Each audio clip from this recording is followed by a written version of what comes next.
Blue Saloon here busted a radio hose the other day, and I was a little bit stubborn. I didn't pull off the interstate immediately. I tried to make it to the exit that I could see, and well, the needle didn't get into the red, but it got too hot. Every time I do that to these engines, I lose an EGR valve. So let's take it apart and see what's wrong with it. My favorite meter, the AP200, is throwing several EGR codes and a couple of math codes. Put the voltmeter onto the math and it checks out okay, so we're going to dig into the EGR today and see if we can fix that. Bolt holes are all stripped out. There's a mix-up of a couple different kinds of bolts holding the EGR in now, so we're going to fix those thread holes while we're at it. The Autel AP200 is what I recommend for a scanner to go with your Sprinter. This is what the codes look like when we ran diagnosis today. Had a little problem on the road yesterday, going up a little bit of an incline. You know, it was restricted to about 70 miles an hour. It just slowly eased down to that and sat there. A lot of people take it to the auto parts store to have codes read. And they use a much more expensive scanner here, the CarSoft, not the iCarSoft, but CarSoft, also gives us the P0404. All right, so we put the resistor in, tied that off. Doesn't seem to be working. We're still getting all kinds of codes. Let's pull this off and find out why.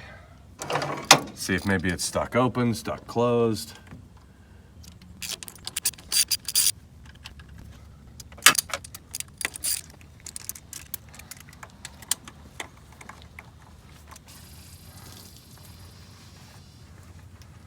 Probably worth noting here, that just pulled right out because last time I had it out, I used anti-seize in there. So y'all might remember the size 7 persuasion tool that was required to take this out before. Not required now. Looking at the EGR right away, we've got some kind of funky dust here. Oh boy. Yeah, that EGR has wicked problems. And it's not like rubbing somewhere, it's something in the works is a mess. Yeet!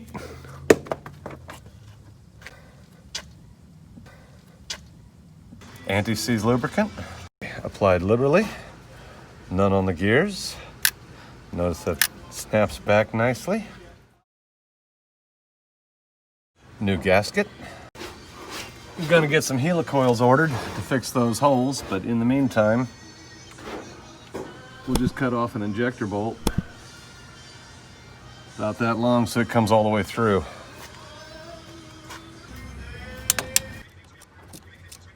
And that's no good either. I needed it years ago to put a Time-Sert in for an injector hold down bolt. So I've still got a good tap, but I ordered a couple of 6.2 millimeter drill bits to go properly with that tap. Some Heli-coils in case the Time-Serts don't work.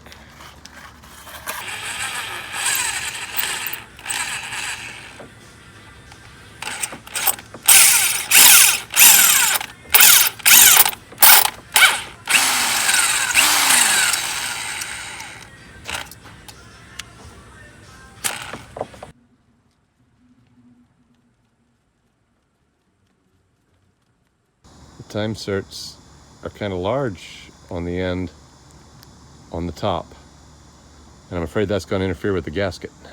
All right, as you can see, this hole is already way too big. Perhaps the Time-Sert will slip in from the bottom. Indeed it does, and it goes all the way through. I think what I'll do is I'll put a little bit of JB weld in that hole first and then run this in. And then the shoulder on the Time-Sert will keep it from pulling out. And the JB weld will keep it from spinning and all of that. Yeah, looks like that's going to grab in there and do all right. Again, we'll go ahead and put some JB weld on the outside before I screw it in there to stay. With, what is that? 7 millimeter on it and a 7 millimeter socket here because that square head catches my drive.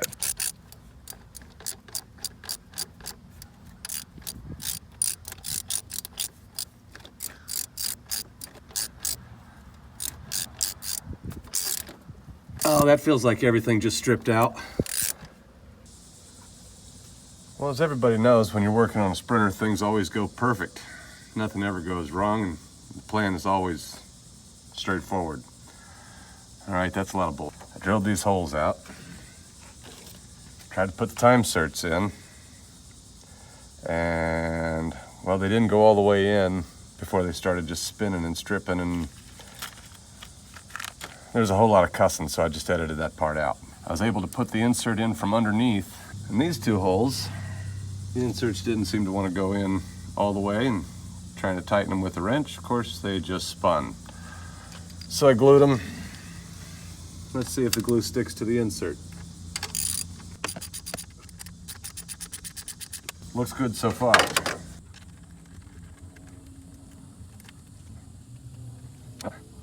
It didn't get in there as far as I would have liked. That one got all the way down in there where I wanted it to. Now this one I'm going to start by backing the screw out. Well, that went about as well as I could have hoped.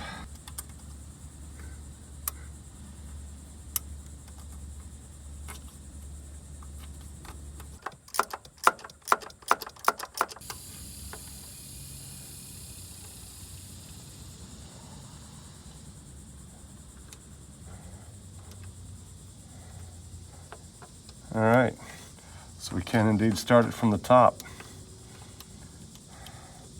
That's a winner for sure.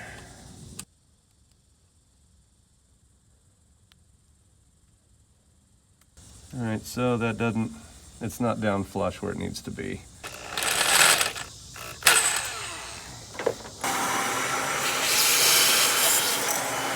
Now we can do what we set out here to do in the first place. Install the EGR. Confirmed, the book says 9 Newton meters. If we can get to 7, we'll talk about 9. No, sir. I believe we're going to leave it just like that.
I might be that neighbor with the cars in his driveway, but I'm not that neighbor. Well, that doesn't look like it's threaded anything. That looks like it just stripped the fucker all the way out.